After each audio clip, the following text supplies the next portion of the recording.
Thank you. Well, I don't know if we'll have excellencies and honorables and all our professors that are here. Let me first and foremost say thank you to the Nigerian Institute of Building, NIOB, for inviting me and having me here. It's been a pleasure. Here, let me recognize the President, Builder Kenneth Unduka. Let me recognize, I see in the room, a good friend and brother, the former, a past President, Builder Chooks, and obviously all the emeritus professors earlier, particularly Professor Kabir, the chairman of COBON, and Professor Dada, who also we have been together on the national housing policy. So Builder Chooks and I, a few years ago, when I sat on the other side with the development agency, we were at the time trying to pursue I think it was the national housing policy and how it actually will be passed, the bill will be passed. I don't know if it's been passed now, but then part of the issues, which is one of the things the emeritus professor had mentioned, was the lack of collaboration.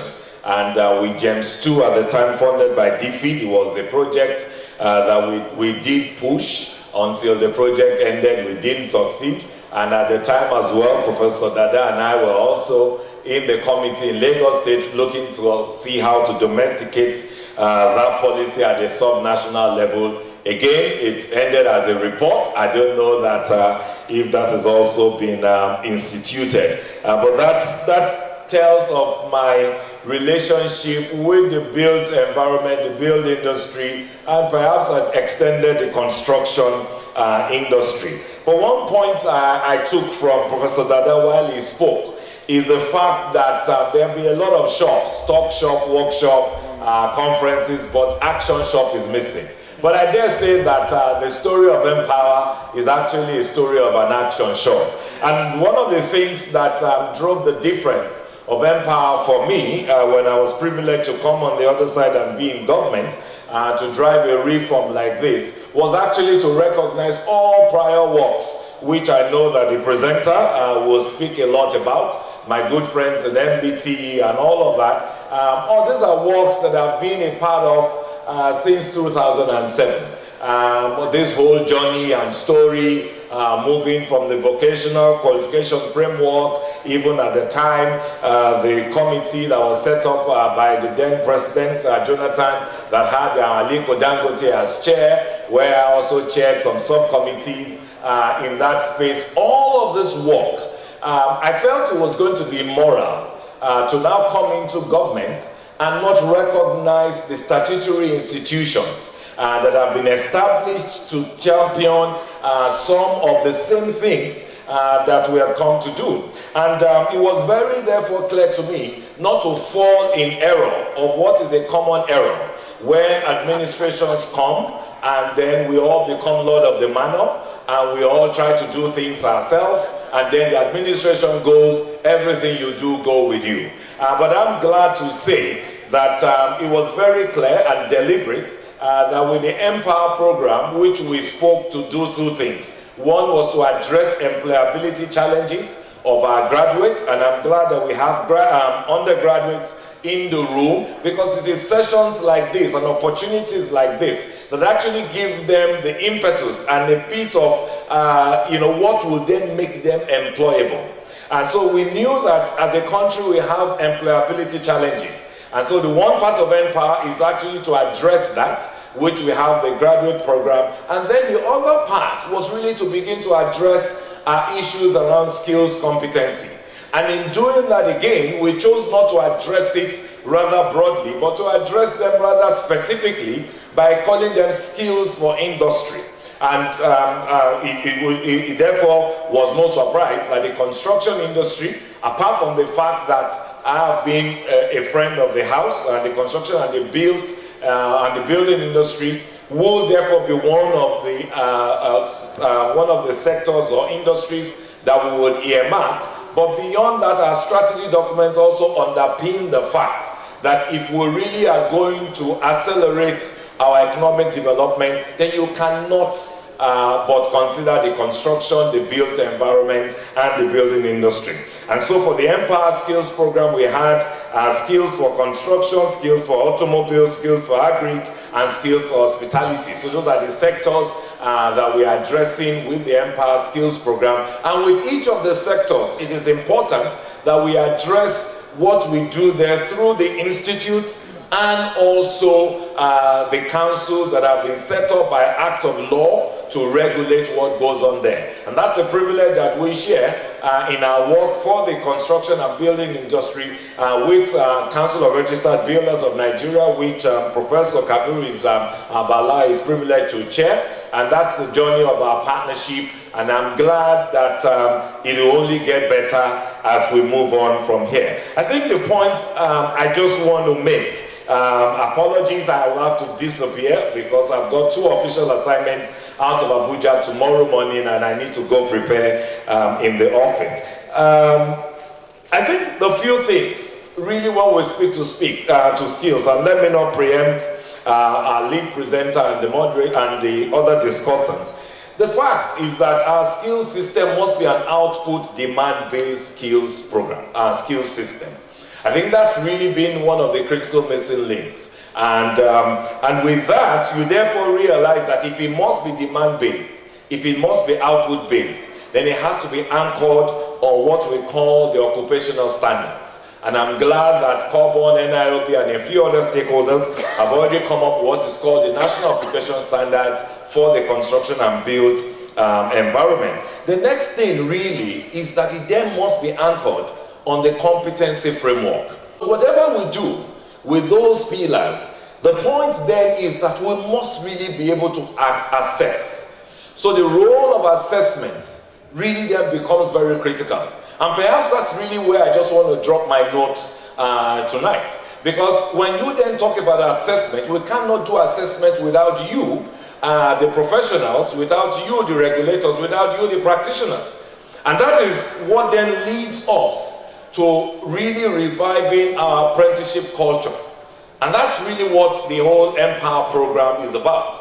That yes, having understood the NOS, haven't built a curriculum that addresses a demand-based, output-driven curriculum that is anchored on the NOS, and then you aggregate them within a center, a training center, whether it's employer-based, whether it's an institute of sorts.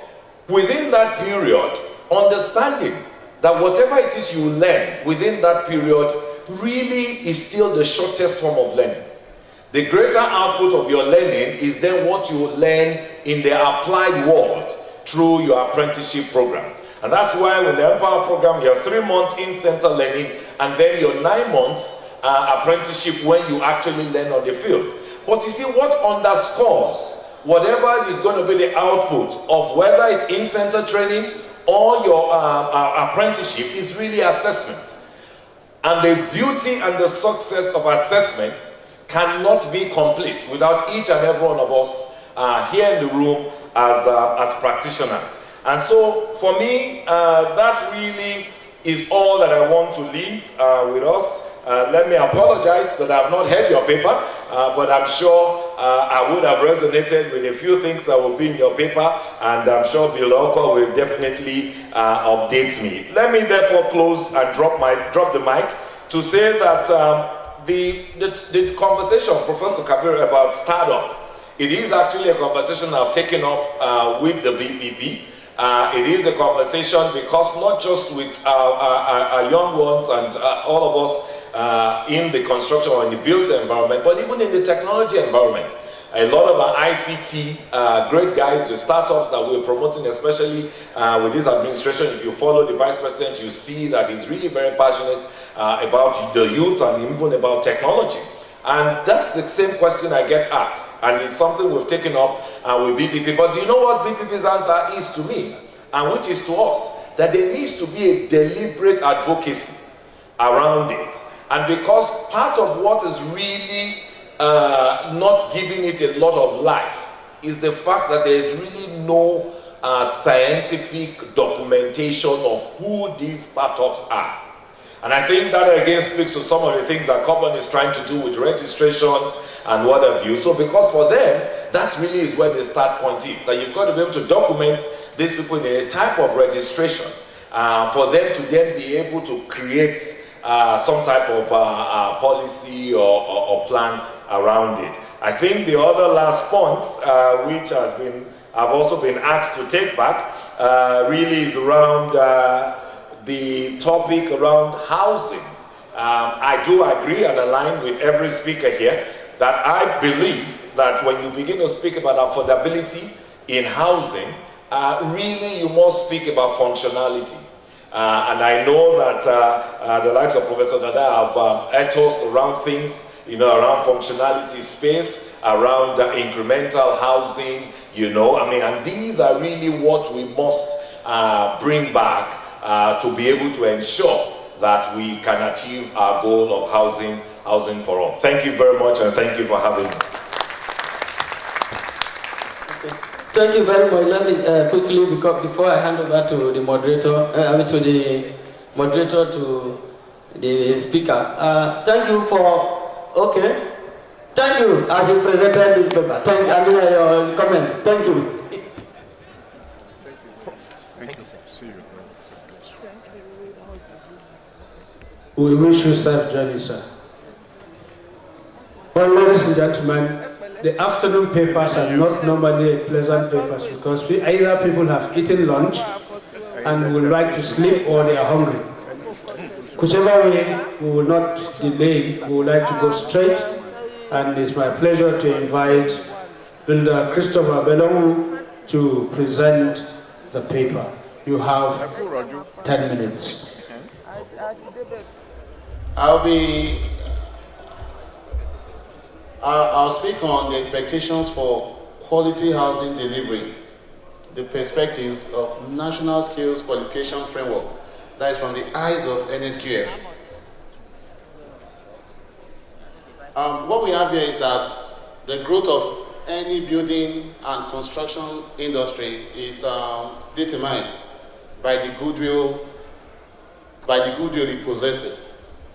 If you are known for good quality work, clients will come to you. If you are known for bad quality work, clients will naturally run away from you in the normal process. So such goodwill is anchored on reputation and trust gained over a period of time. That is also one thing all of us will observe in the country, that it seems that most of these international organizations take our jobs and get foreigners to do these jobs. Why do private individuals spend millions of naira to give out the private projects to foreigners or to foreign organizations? There are private individuals in Nigeria that their private houses are being built by companies like Julius Berger, CCC, China Construction Company. Why? That is a question we should ask ourselves. These organizations, they have goodwill, and that goodwill is based on their performance in the past. If you do good quality work, your client will come back and refer his friends to you. Now, trained workers give quality output, while untrained workers make construction projects go bad. Now, these companies, what do? Once they employ the workers, they send them for training, maybe in-house training or outside the country or within the country. They send them for training to meet up to their standard. We call it skills mapping. You get someone, you look at what the person can do, and you train the person based on that to meet up with your standard. So attaining quality in housing delivery requires a deliberate effort anchored on planning for the right selection, training, and deployment of skilled artisans. I don't think any serious organization would go to any of these construction cells to pick workers. That is the truth. Every serious organization, they have a selection or a group of workers that have been trained by them, or that can easily be identified as trained artisans that they use for their project. Because most of these workers, you cannot actually attest to what they can produce. So training and deployment of skilled workers to a project helps in the output of every organization or professional, and it gives a direct reflection of artisans deployed to a project. If you look at the picture you have there now, one can argue that it was not properly supervised. But I believe any plumber who goes through this MBQF process will know the right thing to do in this kind of project. So I said, for this reason, the engagement of skilled artisans and craftsmen generally forms part of the construction quality assurance. If you look at the paper you have, what is quality assurance? It means putting checks in place to make sure that the expected output is achieved. Every construction industry, every construction professional that wants to give quality product delivery or quality housing delivery has a source of selecting the artisans. Now, the National Skills Qualification Framework has a quality assurance process. I said to serve the purpose of this skills gap identification, the training and mapping is the NSQF, the National Skills Qualification Framework. The learner can acquire the certification for competency. You know, under this NSQF, we've been saying it's either you are competent or you are not competent. There's nothing like 99% good or 90% good. It begins with what? The end in mind. You have your nose where the artisan is expected to know everything that is expected of a particular trade based on the level. The learner can acquire the certification for competency needed at any level through formal. By formal, we mean through organizations like system, non-formal or informal learning, like the essay to the project to the VP on job creation. He said, under the non-formal and informal, you can now have places like, you can now have prior learning. He said in MBQF, there's provision for prior learning. Anywhere you acquired your skill as an artisan is admitted in NSQF. Now, each strength is on workplace assessment approach, which also allows the candidate to undertake training at his pace until proven competent either on individual unit or level. One good thing about this NSQF is that it's not paper-based. It's not paper-based. It's something you have to practicalize at the job site. And after practicalizing it at the job site, you can either be given unit certification or level certification. Now, quality housing delivery, the construction industry is a major sector of the Nigerian economy. If you watch the way our government has been going, any government that wants to affect the ordinary man in the country looks at the construction industry. During the last administration, you have what? You have your Shopee. Is that correct? Under Shopee, these artisans were brought in, organized, and maybe briefly trained. Same thing is happening in this government. Under this Shopee, this seems to be more detailed than that of the Shopee. Under this government, they've now crafted another program to affect the citizenry, to affect the citizens of Nigeria, such that these people can be trained in each of these 6 trades developed in the construction industry so far. Now, a major cause for worry is the quality of housing supply, since quality has a very popular subject in recent years due to conceptual changes in the industry, thereby making quality a major function in construction organization. Now, what are those factors affecting the quality of housing? There are several researches, there are several studies trying to identify the factors that affect the quality delivery of housing in the country. Consistently, if you check every journal, consistently, the level of training of artisans has been a major factor. And that is why we are discussing it. And that informs the adoption and the propagation of this NSQF process. Next, please. Next.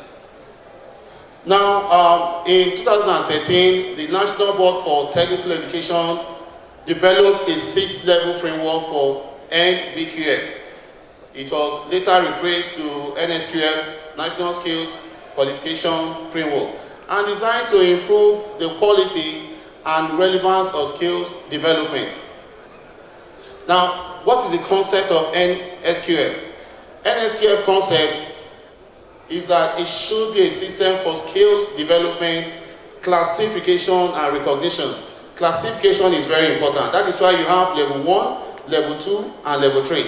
You go to most sites, maybe when you gather some medicines, this is something that has been troubling me. You know, when you gather some medicines, not minding the level of experience, you pay everybody a flat fee.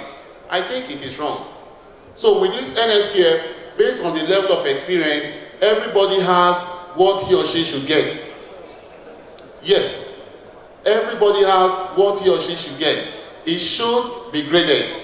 Because you have level 1, you have level 2, and you have level 3. Any person that can perform a job on level 3 naturally should be able, because it's more experienced, should be able to receive a higher wage than someone who can only perform on level 1.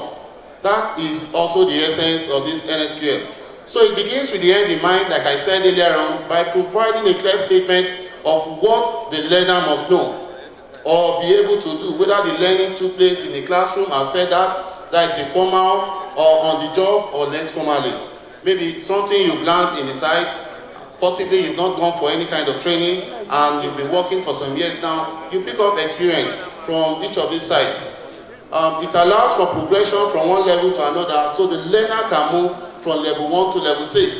The National Executive Council has developed 6 levels, but in Carbon, for construction sector, of course we know, we only have from level 1 to level 3. In the volume 1, I believe subsequent volumes will trade from level 4 upward, and also include some trades which are not contained in the existing one. Next please. Now, in these norms that have been developed, you have your mandatory unit and your optional unit. The mandatory unit are the things the artisan must know to be able to pick up this competency certificate on that particular level. What are the specific outcomes for NSQF implementation? The first one is the alignment of NSQF with the grade as developed by MBT. I think MBT has done a very good job. If you go outside the country, you discover that you must not go through a formal learning process. Once you come up, you decide if you are going into the university system or going into the practical system. Your wage, there's no wage difference because everything is synchronized. And MBT has been able to do that from what you have in your NBQF level 1, you have your pre-vocational, NCE 1 and so on, your level 2, the chart is there. For want of time, I will not read that. Please, the next thing. Now, it recognizes prior learning. I mentioned that earlier. Prior learning experiences gathered from one side or the other. It also helps to create standardized, consistent, nationally acceptable outcomes of trade operatives. One of the problems we've been having in this country is that for the first time, we are harmonizing our standard. Before now, ITF will give you a standard, NRB will give you the standard, NATEB will give you the standard, different people with different standards. But with this NSQF, if everybody comes on board, you have one unified standard. Some of us will agree with me that once you get to the site and you are discussing with the artisans, they'll tell you, Oga, I think you people are confusing us. If you work with this engineer, he will tell you this, what you should do. If you work with the other one, he tells you this, what you should do. So I don't know, yes, these are experiences in the site. Now, if we are able to adopt this NSQF process, everybody knows what is expected to do based on the trade. It helps to streamline the nature and content of training construction workers will be deployed and so on. Now, employers will know the exact skills needed for their jobs and where to find those jobs. Of course, from the way things are going now with this NBQF, you will see construction personnel managers developing from here and there. You know, with list of, we've tried developing that in NLB, that is a board, where you can have the list of artisans and the various grades, what they can do, and so on. Now, what are the benefits? Okay, benefit of NSQF in quality housing delivery. It helps to establish more flexible and responsive mechanism that will better service the needs of the labor market, individuals, and the industry by helping attain desired competencies. It promotes lifelong learning instead of hiring continuously. Organizations, if you need anything, you can easily go to a human resource management organization and either hire or you train the person that you already have to meet up with what is expected to do. Now, some benefit of NVQF to stakeholders, to the candidate, it enables them to gain up to date nationally recognized qualification, because that is very important, something that is nationally recognized. That if you gain this qualification in Abuja, you can go to Rivers and do work. If you can go to Lagos and do work. You can even go as far as Zamfara to do work. Now, the completion of the skills learned and benefit gained by the individual will assist in their job performance and understanding, which will translate into more productive and efficient workforce, bringing other numerous benefits. Now, what about the construction industry? It helps in quality housing delivery, which is what we are actually looking at. It enables the industry to invest in their staff and so on. The other points are there. Please, be fast. Also. Now, for policy makers, since the artisans are expected to receive certificate and be licensed, it will help maintain an accurate and up-to-date record of artisans and their power skill. You know, while developing this paper, I was thinking, we have our identity management system, you have your driver's license. If you have a list of these artisans, this information and data can be synchronized.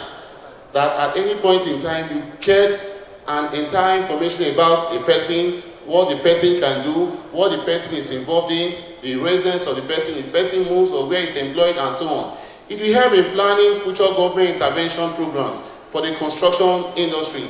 I believe so far, Shopee and Empower is not the end. After this government or maybe subsequent tenure, I believe more programs will be rolled out that will affect the industry. So this NVQF will help the government to think towards that. We all know, I'm trying to remember this, and the NOS, National Occupational Standard. The National Occupational Standard was developed by Common, you know, based on 6 trades. You have your plumbing, block clean, plastering, tiling, and so on. It gives the minimum requirement for anything that you want to, any skill that should be acquired. The trades are there: plumbing, block cleaning, plastering, tiling, stone decoration, works, electrical installation, carpentry and joinery, welding and fabrication, of course. Each trade has 3 levels, with each level showing what a learner should be able to do. As said earlier on, in the volume 1, you have from level 1 to level 3. You have from level 1 to level 3. And you just have these trades, the 7 trades you have there. If you quickly move through these tables, you will recognize that I've just used carpentry for descriptive purpose. That for level 1 in carpentry, the skills that are optional, it's like a curve. The skills that are optional in level 1 carpentry, by the time they get to level 2, it becomes mandatory. They must have this skill. It becomes mandatory in level 2. In level 3, the curves go down, because at that level 3, it's just for you to check, to make sure that these people have actually acquired this skill. It becomes optional again. But in that level 2, where that particular skill is needed, it is mandatory. So in level 1 and in level 3, you see that most of the units, most of the units are optional. So I'm trying to round up now.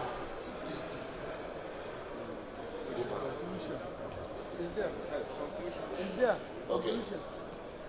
So I said it also ensures that the artisans are paid based on their level of competence. I've explained that on. To me, I think it is not fair that a carpenter, you know, who is on level 3 will be paid the same thing with a carpenter on level 1. It also depends on the trade.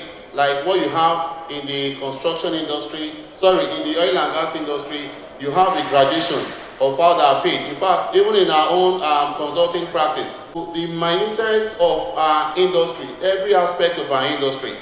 Now, on recommendation, my recommendation is that, one, the government should, through their agencies, like ETF and so many government, like ITF and so on, that organize, that do funding to places like the higher institutions and so on. One would agree with me that most of the buildings in the higher institution, sorry to most of our builders in academia, I'm just trying to use that so you can have a picture of what I'm trying to say. Once the fund gets released, the quality is hardly checked. I think I've visited some higher institutions. Now, can government have in place a quality system that once this fund is released, these artisans should be engaged to do this work? These artisans should be engaged to do this work. Can we have such kind of policies? In those of us that live in Niger Delta who can attest to you that IOCs, international organizations, whenever you are coming for any project, it will be there in the terms of agreement that you have to engage a local or have a JV, a joint venture with a local, someone who stays in the community that can help you. It helps to solve most of the problems that might be encountered as the project progresses.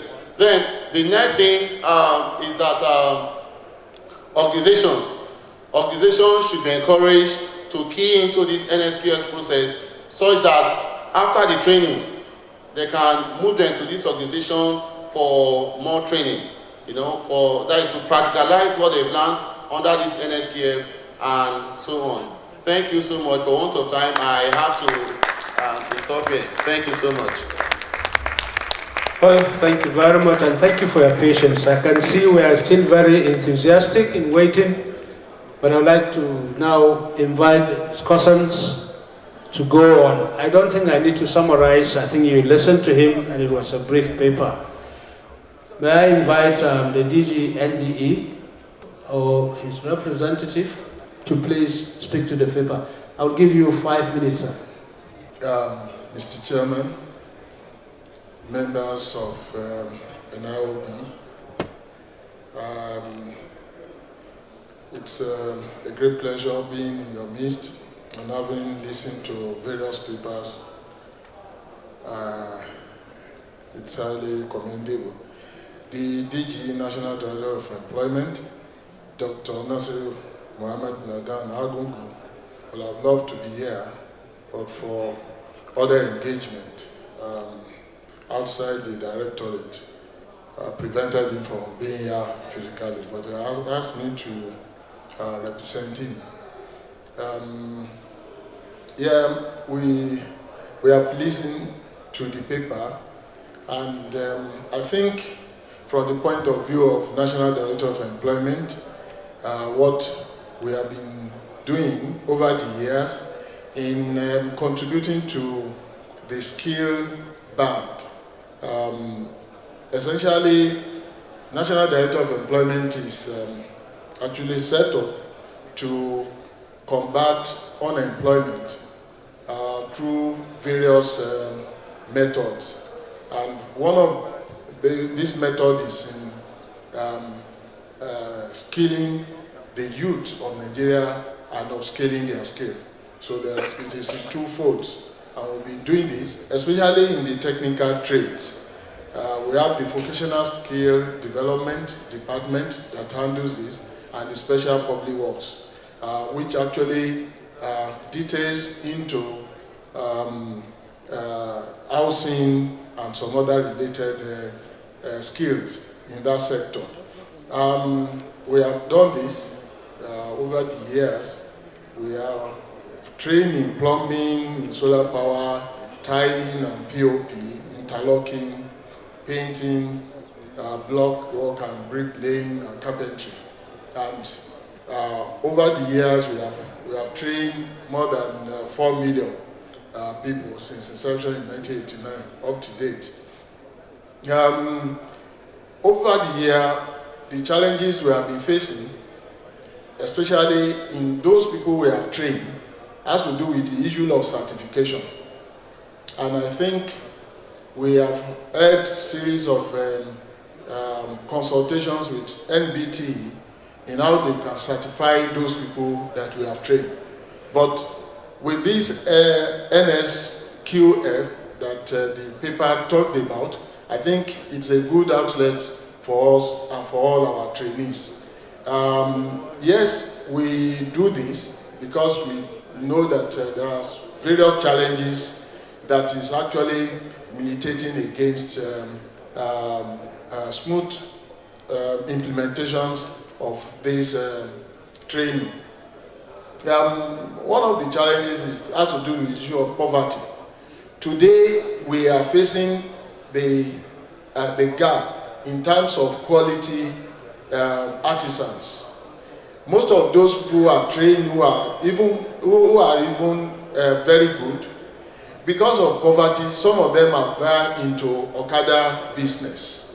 They abandoned their trade and they are now riding Okada because of immediate needs and survival. So these are issues that need to be addressed in order to pull back some of these people who have been trained and those people who have not been trained but need to be trained to get them back into the mainstream for the training.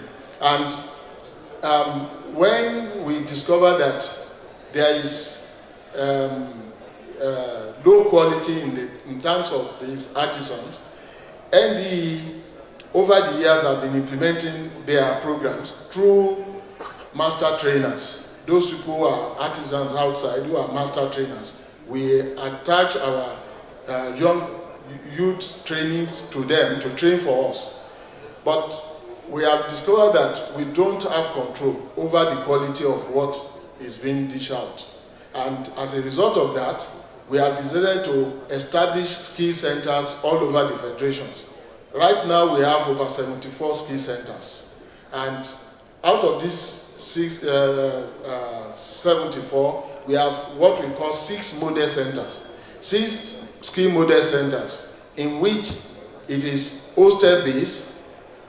We train them in various trades, and we employ professionals who come there to train them. So in terms of quality, NDE is actually along that line.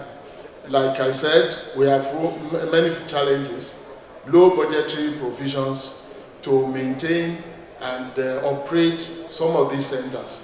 But we are open to collaborations with various organizations and individuals, NGO also, so that they can partner with us and make use of these facilities. There are facilities to train these people, at least to that standard which the industry required. So, like I said, the issue of certification is being addressed with the NSQF. Maybe our trainee can be taken to them for certification after graduation from us, so that we can have quality artisans. We don't have to go to Republic of Benin or Togo to get people who do POP or tiling. It's a major challenge in the industry that you have most companies today engage all these people. And what does it take for us to be able to do all this? So NDE, like we said, is in the vanguard of reviving this artisan trade, and to make sure that we produce quality artisans that can deliver good housing unit to Nigerians. So in a nutshell, because of time, I will stop here. Thank you. Thank you for that discussion. My worry is that it appears we are now running again on a road to a policy somersault. Because if we have MVQA, which is being propelled by MBTE, and I know ITF is running the same thing like NDE is doing, and NDE is now running this other one. Ministries are running the same thing on the same problem, where is the standard going to come from? Where is the quality coming from? But I leave it to the other next discussion to come up with. And Thailanders are already earning more in a week than we are looking for to get in a month. But some of us have been on their payroll. That's another sad thing. Thank you very much. Sorry if I've been a bit too blunt for comfort. Well, I wanted to get less talk from here so we can hear from the floor. Okay, thankfully he has opted out. Okay, ladies and gentlemen, I'm going to allow about 4 contributors. Can I start from this side? Is there a hand up here? There is none. This side? Okay, I have 2, 3. Anybody on this side? Okay, so I have 1. Who? Which is it? Okay, 4. 1, 2, 3, 4. You'll have 2 minutes each. Thank you very much. Thank you. My name is Bida Chukwu. My comment is going to be on the purpose and goal of all these training initiatives. I mean, it is good to have NVQF and different training initiatives by different government parastatals. But the major concern I have is that these people that are being trained, how is their engagement planned? Because some people are trained and they are not engaged. What value are they adding to the economy? So I think that this training should be tied up to a plan where those of them who are trained are engaged. That's my comment. Thank you. Thank you very much. Leader Mrs. Bolarewa. Thank you very much. Great builders. I just want to support Builder Oka on the on the need for us to get trained as an assessor and as a quality assurance manager. Some of us in the Southwest have gone through it, some other people in the North and South East and the North. But we are still very, very few compared with what is needed for us in the industry. The supportive aspect of it.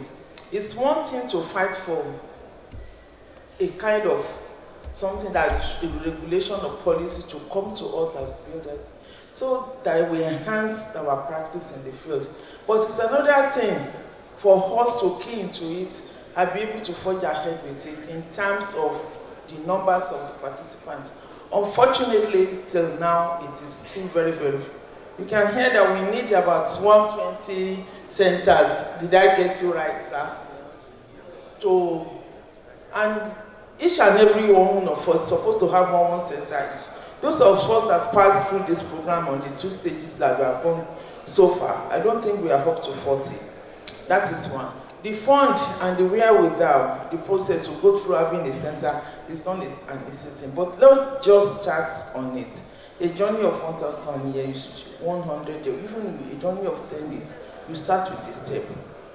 Let people key into this. Instead of us looking for contracts, carrying our bag, looking for jobs and all that. Go in, sit in the class. It takes just a kind of few weeks concentration for you to attain this feat. So I'm imploring those of us that are here, and you can still carry on and pass the message to other people that are not here. It is a kind of necessity. It must be compulsory for us to undertake it.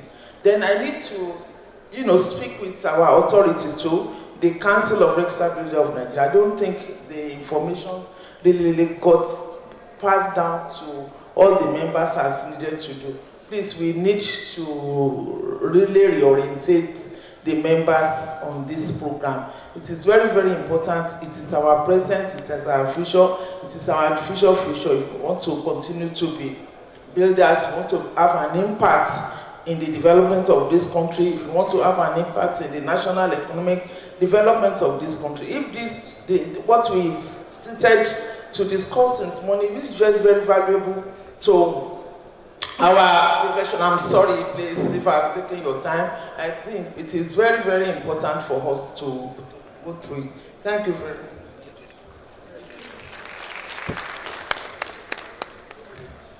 Okay, thank you. First of all, I want to, okay, yeah, very well. I've done that to save the time. The presenter said the notes developed are 7. I think for purpose of record, there are 8. We developed and classified and validated notes in 8 trade areas, and we're looking forward to develop more.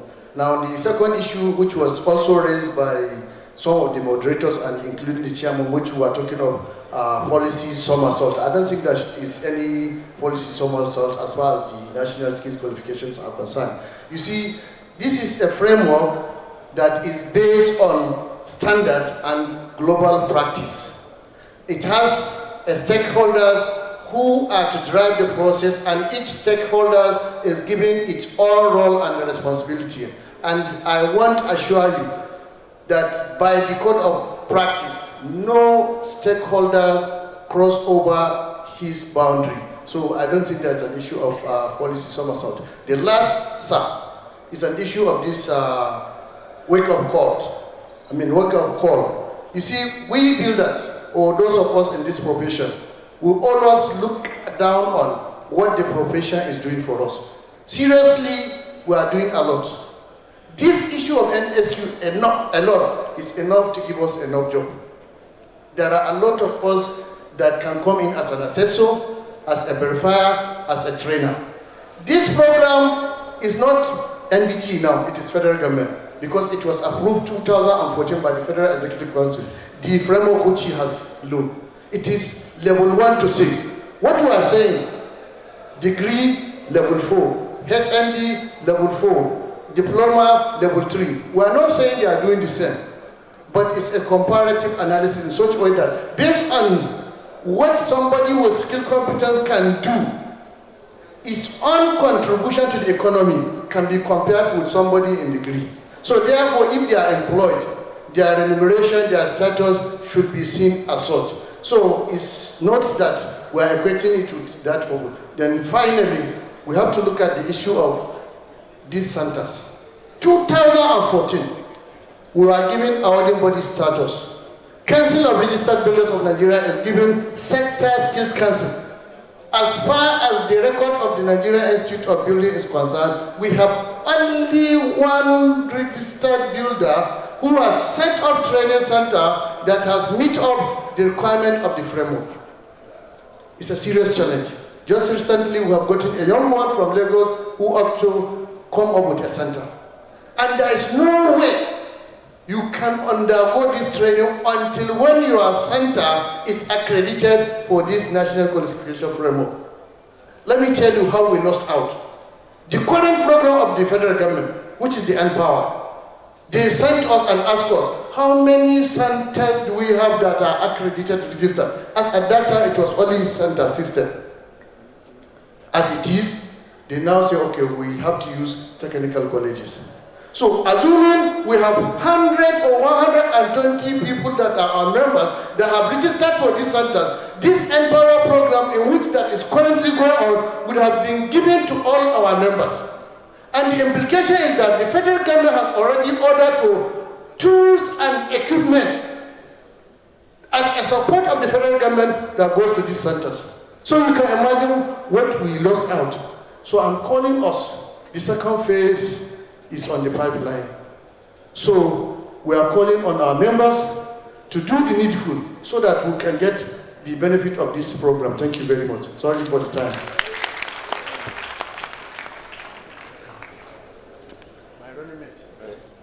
Thank you very much. Thank you very much. You see, my name is Builder Eze still. You can see that we have a fundamental problem. We have a fundamental problem. Why is it that people are finding it difficult to key into this program? That's a fundamental question. And until we solve it, we cannot get out of it. The bottom line on everything is economics. People behave in an economic way. I'm a builder. This man is a craftsman. This man is a a trainer, a certifier, and you train and certify and give them level 1, 2, 3, 4, 5. At the end of the day, what is the employability of all these people? How has this same federal government, who has spent money procuring all this equipment, how have they influenced the contractors employing these people to ensure that the people you will recruit into the jobs I will award to you are these people who have been trained? There are no ways. So we must try to find a way of making sure that we integrate this training into this case, because once you award a contractor, and you did not tag him to the kind of craftsman he will use, he has the option to go to anywhere and get his craftsman.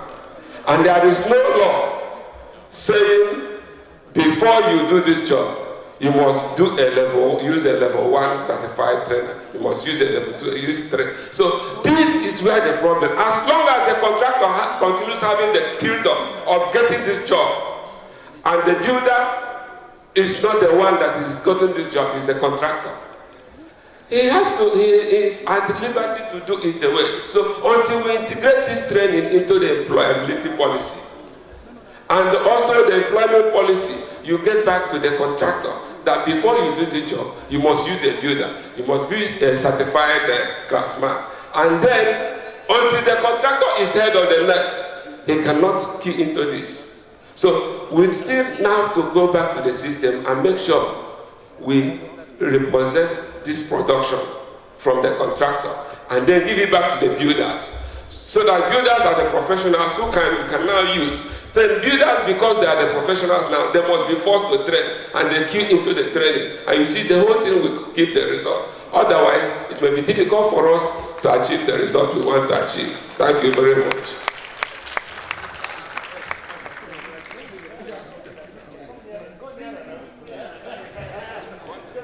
The man is short and he's afraid to come close. Thank you. I said 4 people, I have had 4 people. The NDE fellow is going to leave, as I was told, and the president would want to say something because we want to wrap up. We've had a long day, gentlemen. If we continue here, we will now become diminishing returns to setting. So, Mr. President, now I'm the president here. You have 3 minutes. Thank you very much, Mr. New President on the new table. It's up for 5 minutes and you come down. Is he the president you have? No. No. Okay. Yes, I specifically requested to speak because as the presentations or discussions were going on, some issues were raised. And one of the issues that caught my fancy is the issue of policy somersault. I want to assure each and every one of us here, within the last 2 weeks or so, in view of this possible manifestation, we paid a courtesy visit to NDE.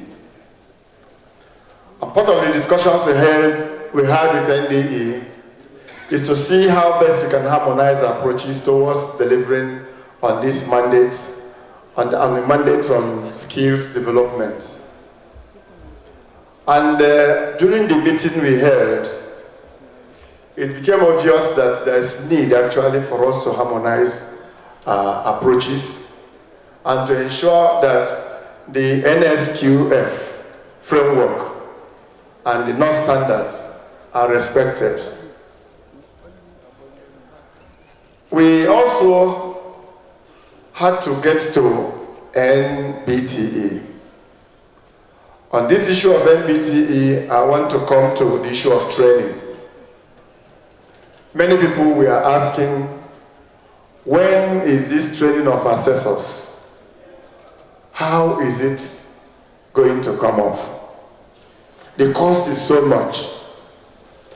And your council now decided that we need to go to NBTE to discuss on what rebates they can give us. And I must tell you, After that visit, we secured a rebate from 250 to 150,000 for the training. Now the challenge is, how do we, each and every one of us, get involved in this training? We've gone to zones and spoken to them, but the feedback is not as positive as we wanted. Any zone, those of us who went for this program, First Diet, we saw here. Because we sponsored ourselves to the venues outside our domain, we pay hotel bills, and stayed out of our work locations for 2, 3, 4, 5 weeks at a go. Because of that experience, we went to NBT and said, please, because many of our members are working in their locations, is it possible that this training can be moved to our respective locations? They granted us that and said, any location that can raise up to 30 trainees, that they will move their training resources down to that location. The first people that took advantage of that was Lagos State. And before we could say Jack Robinson, Lagos Zone has done the assessment training and done verifiers training, and they are prepared even to go ahead. Somebody was saying, what is the benefit? The person that spoke to you, Builder Idris, that spoke to you, just came back from an assessment exercise. About 4 of them, external verifiers, went to do Mafita assessment program. And you can see that when he was talking, that his face was shining. Because something happened. Something has entered. Now, when, what is it called? Empower wanted to, when this Empower program came up, a lot of people, the next phase now is the phase that they will work in their locations. Those who coordinated that program, they never told us here that they regretted it. And in the same way, all these people, 16,800, is it? 16,800 candidate trainees will be trained. And some people have to assess them, some people have to verify what they did. We cannot get those people from the moon. It's supposed to be assessors from us. If we don't do it, there are other assessors, other organizations that are quickly training assessors to seize on the opportunity that will manifest out of this development. Are we prepared to abandon that opportunity? No. Are we prepared to abandon the opportunity? No. Now, we are talking of people who are assessors. I know. People who are assessors, how will they benefit? My past president asked that question. The stage, what we are doing, is happening now is stage by stage. For you to be a certified artisan and craftsman, Coupon has to license you. The way it is going now is that where there is sufficiency of artisans and craftsmen on site, appreciable level, the enforcement will come in. Because part of the quality paradigms that will situate effective delivery of housing or building structures is ensuring that those who are handling artisans and skills craftsmen who are handling activities on site, that they are licensed. So time will come with the speed of activity. If you are on a site and you engage people that are not licensed, they can walk into a site and drive all of them away. So I want us to see what potentials that are hidden in this approach to skills development and training. We need to know, when we are talking about, the prof was talking about top-down policy. This is an opportunity for bottom-up policy. When that bottom-up policy is put in place, there will be inclusivity, there will be effectiveness, there will be good quality. So I want part of the message each and every one of us should carry home to their respective state chapters is how do we organize within our zone or our chapter to realize 30 people who are readily available to be trained. Some people have paid for a long time, but that 30 numbers of trainees, they could not meet it, and the thing is still there. Please, let each and every state chapter chairman, every member here, go back, try and see how you sensitize yourselves to do the needful. Thank you very much.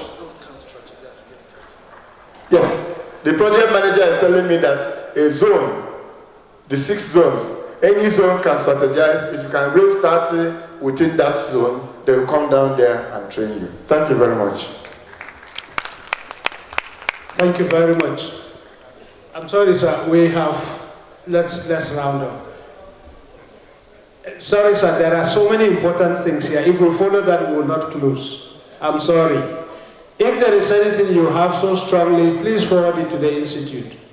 Let's give the presenter another 2 minutes to wrap up if there are issues he has heard that he wants to clarify from his paper.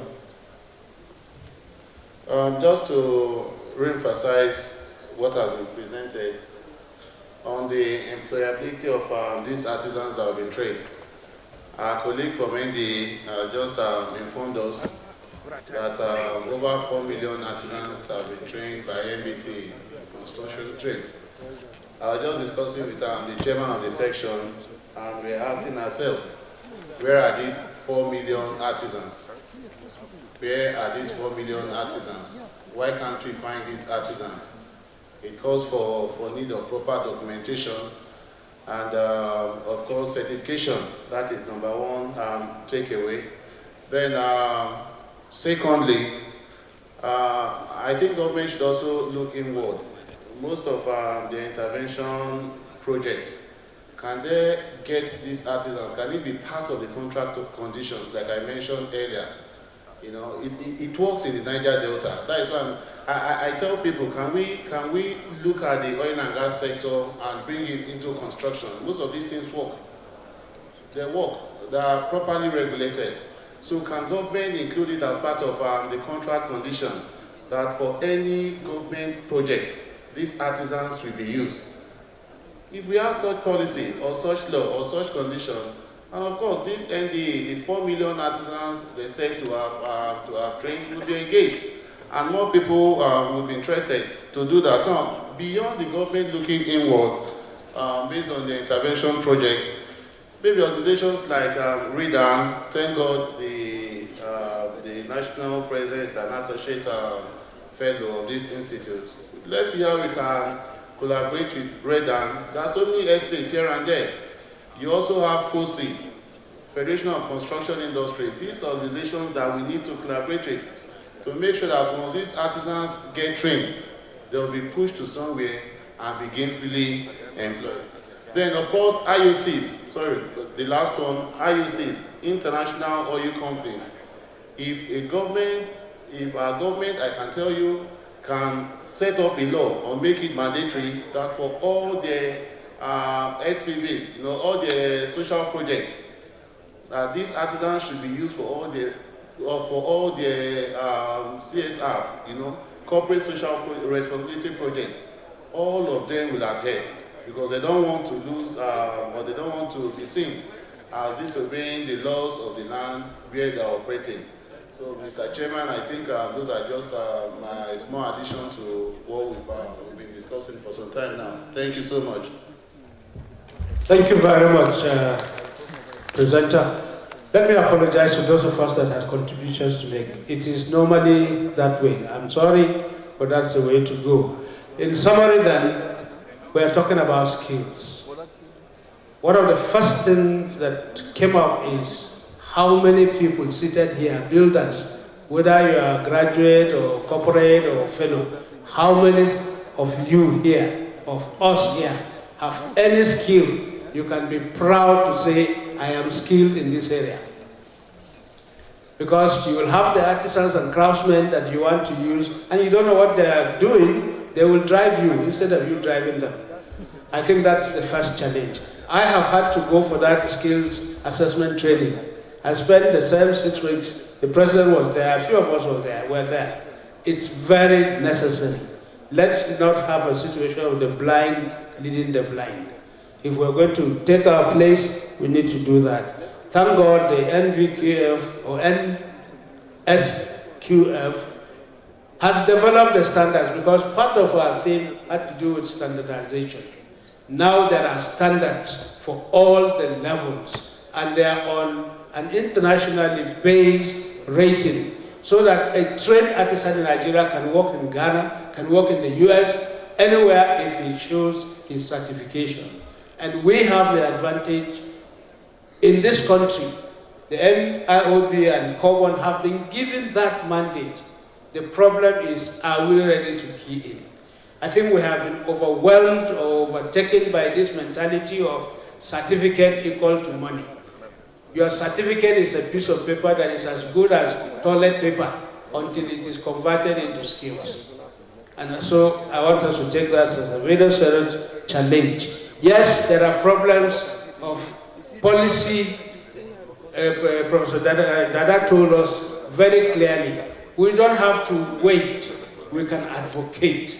We can get into this, get into centers. Those of us who are retiring, for goodness sake, don't be tired. Start a center. You have some knowledge. Put it into the heart of these young ones. One of the things I challenge students for is, and commons, and then can we think of influencing the curriculum of our students, that when they graduate, they go for 1 year tutelage before going for NYSC, so that we're able to identify companies or organizations that have developed good companies with skills that these students can be subjected to for 1 year tutelage, after which they can now go to NYSC, and from there they don't have to carry certificate bags looking for jobs. They would have acquired a skill with which they can start life, and based on that, they don't have to go anywhere. During the course of my training, I converted a student of agri-engineering and extension work. He has a BSc in agri-engineering and construction work into a plumber in 3 months. Today, Igwe is earning money here in Abuja. I'm sure if you ask him to go for extension work or you give him a job in the Ministry of Agri, he will not take it. So the issue is skills, skills, skills. Thank you very much.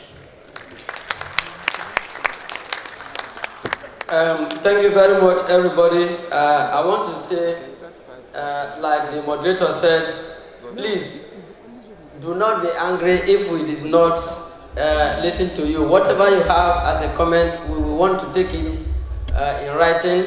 The usual practice in most big presentations, they just say 3 people with 3 comments in just 3 minutes, they just go. And but we would have loved to give everybody opportunity to talk, but somebody like me already, I know if I'm already tired, I know that everybody here is also tired, because it's a straight jacket presentation from morning till now, and it will be better to actually ease ourselves so that we'll be able to be free from the pressure. And I want to say something. From what we have learned today, we were looking at the housing sector and how the builders and different stakeholders can actually come up with better ways of delivering housing. Now, there's something that is our problem, and it's a very major one, both in policy and in implementation. We operate what we call forecasting approach. We always want to, for those of us that like mathematical iterations, we just pick information from today and foresee the future, and we say, okay, this is what we want to achieve in the next 100 years. That is forecasting. Now, most of the world's developed countries that we know today, if you look at what they did, most of them looked at the other way around. We call it backcasting. They just, first of all, look at tomorrow from today and develop a future in their mind, and from the future look backwards and start working from backward to that future. In fact, the reason why Abuja failed today is because we only did a stretch ahead something from this to this, and at the end of the day, before we got there, we discovered that those days that we are waiting for have already caught up with us. If we had also said tomorrow we want Abuja to be like this in the next 100 years and begin to work from backward, by today we would have been having all the light rails working, would have been having people flying through so many places, we would have been having a different Abuja. So when we say policy is not just about talking today and waiting for tomorrow. It's about looking ahead of the future and come back from the future to the day and go back from there. And when you look at it very well, that's what Singapore did. That's what he said. He said here, he looked at from 1967, the next 30 years, and he went back from there, and from there he went forward. So we thank you for whatever you have. I believe all of us have learned a lot of things today, and I want to say that our contributions are not forgotten. System, we are always very proud of your company because you have always provided a lead. I've had the opportunity of working closely with them, and I know what I've learned in the process. And I want to believe that many of the systems are going to come up within the shortest possible time because we have charged them. The ear that hears is not here, it's from the inside. And I want to believe that that inside ear has had something and digested, and by tomorrow, I want to see the explosion of so many systems. Thank you very much.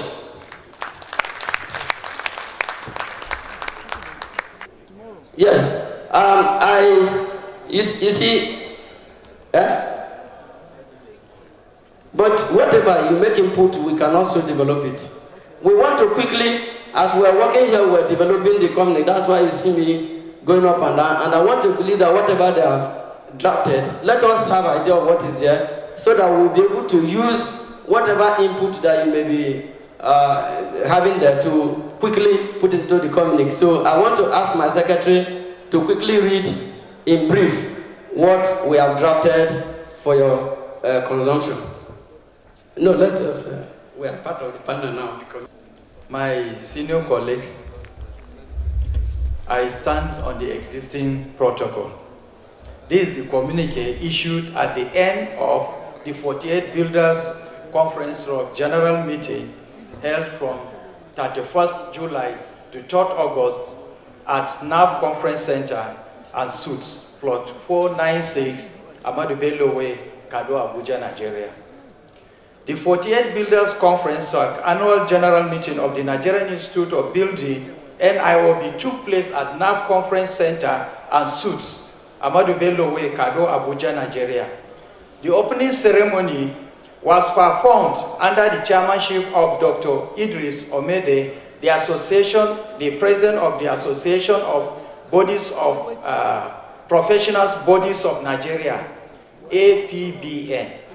The keynote address was presented by the president of REDA, Real Estate Development Association of Nigeria, Sobe Ogochukwu Chime. The conference was attended by the Minister FCT, represented by the Director of Development Control FCDA, Town Planner Mukhtar Galadima, State Commissioners from Oyo and Gombe states. Also present in the conference was the President of the Chartered Institute of Building Ghana, Mr. Peter Koch. The conference attracted over 1,000 participants from all over the nation. This included eminent registered builders, renowned experts and allied professions such as architecture, town planning, engineering, quantity surveying, medicine, and seasoned public servants and captains of industry. The theme of the 2018 Builders Conference, the housing sector in national economic development, was conceived to reflect the Institute's desire to promote awareness and participation in housing development in Nigeria. 4 technical papers were presented which included the imperatives of builders' involvement for successful housing development, essential standardization paradigm for sustainable building infrastructural development in the Nigerian construction industry, policy issues and management challenges in the Nigerian construction industry, and expectations for quality housing delivery, the perspectives of National Skills Qualification Framework. During the conference, past presidents of the Nigerian Institute of Building were decorated with service medals. Awards were also given to some tertiary institutions, namely Obafemi Awolowo University Ife, Ahmadu Bello University Zaria, University of Jos, University of Lagos, Nnamdi Azikiwe University Awka, Abubakar Tafawa Balewa University Bauchi, University of Oyo. Others were Kaduna Polytechnic, Federal Polytechnic Auchi, the Polytechnic Ibadan, Federal Polytechnic Oko, and Yaba College of Technology for sustainable building education. In addition, two regulatory bodies, namely the Nigerian University Commission (NUC) and National Board for Technical Education (NBTE), as well as the Nigerian Building and Road Research Institute (NIBRI), were given awards. Observations. The following observations were made. 1. There is inadequate and poor housing in Nigeria. 2. Housing is an agent of economic development and social well-being in Nigeria. 3. Poor and inadequate participation of builders and other construction professionals in housing development. 4. Poor and inadequate access to housing fund. 5. The need for standardization for sustainable housing infrastructural development in the Nigerian construction industry. 6. Policy issues and management challenges are facing the housing development in Nigerian construction industry. 7. The imperative of integrating the National Skills Qualification Framework into housing development in order to enhance quality housing delivery in Nigeria. 8. The need for networking and collaboration among the construction professionals to create synergy for housing development in the country. 9. Non-implementation of the National Building Code by many states of the Federation. 10. Lack or inadequate utilization of construction professional and local materials for housing development. Resolutions. At the end of the conference, the following major resolutions were made or adopted. 1. Government at various levels and the private sector should explore the full potential of builders and other construction professionals to enhance housing development. 2. Government should properly and adequately fund its housing agencies and institutions to enhance housing development. 3. Builders and other professionals should utilize their entrepreneurial capacities and capabilities in housing development to provide adequate housing in Nigeria. 4. There should be greater emphasis on research and development in local raw materials for utilization in housing development, as well as new and modern approaches to housing development in Nigeria. 5. There should be more networking and collaboration among construction professionals to build synergy for housing development in Nigeria. 6. Issues of citizenship empowerment, access to land and funding for housing development, and housing ownership should be in front burners for all tiers of government. 7. There is need to improve the executive capacity of our public servants in policy formulation and implementation in the housing sector. 7. There is the need to improve the 8. The National Building Code should be speedily implemented and other incidental laws be enacted to professionalize all activities in housing development to enhance the quality and quantity of housing in Nigeria. 9. There is need to review our academic and professional training curricula to inculcate modern skills in trainees in the construction industry to enhance housing development in the country. 10. The Nigerian Standard Organization should partner with construction professional bodies to check and monitor the quality and standard of construction materials and technology in the country. 11. The government, corporate bodies, and international organizations should be engaged in sponsoring artisans in requisite skills training because of the relevance of NSQF in housing development. Thank you very much.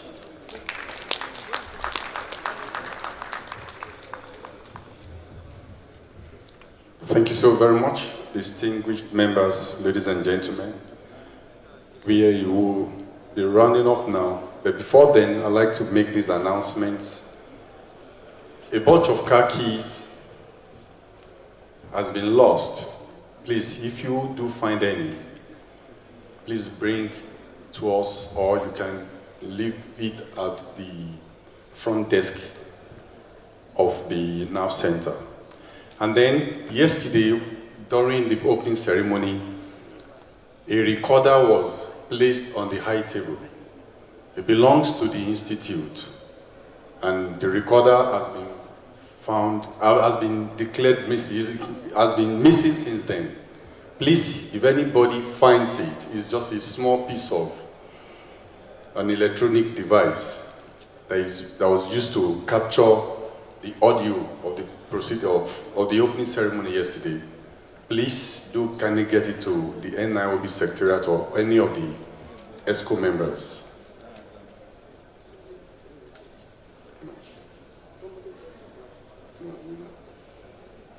Yes. Then, distinguished members, the AGM we hold tomorrow morning, and the time strictly is 9 a.m. here. Please let us all endeavor to come in time. I can assure you that it's going to be 9 for 9, because as we all know, the AGM business is always a serious business, and so that we will be able to close in good time. Thank you very much. President, members of council, of the Nigerian Institute of Building, and all members, I want to sincerely thank and appreciate all our resource persons here today. From the coordinator, Professor Emmanuel Achuin, I want to say thank you so very much for your time and contribution. Our moderators for today, our past presidents, builders, Chooks from FNIOB, Builder Professor Kunle Adewahab, FNIOB, Builder Dr. Micah Obiebu, FNIOB, and Builder Dr. Didi Jambo, FNIOB. I want to say thank you so very much for your time. Thank you for your contribution and wealth of experience. And then to our presenters, Dr. Ibrahim Inoa, Builder Dr. Akinshola, Builder Professor Martins Dada, Builder Chris Bellon. I want to say thank you so very much. And then all our discussants who have been with us at one time or the other, those that are still here and those that have left, I want to say thank you so very much. And to our dear esteemed members, our fellows, the council members, the chapter chairmen, corporate members, and the graduate members in the house, the students, and then to the gentlemen of the press, we want to say thank you so very much for your time. It is our prayer that next year during the next AGM, our conference will be greater than this. Thank you very much. I want to call on the manager in the house, in respect of the training, to come to give us the closing prayers. Thank you very much. Builder Idris.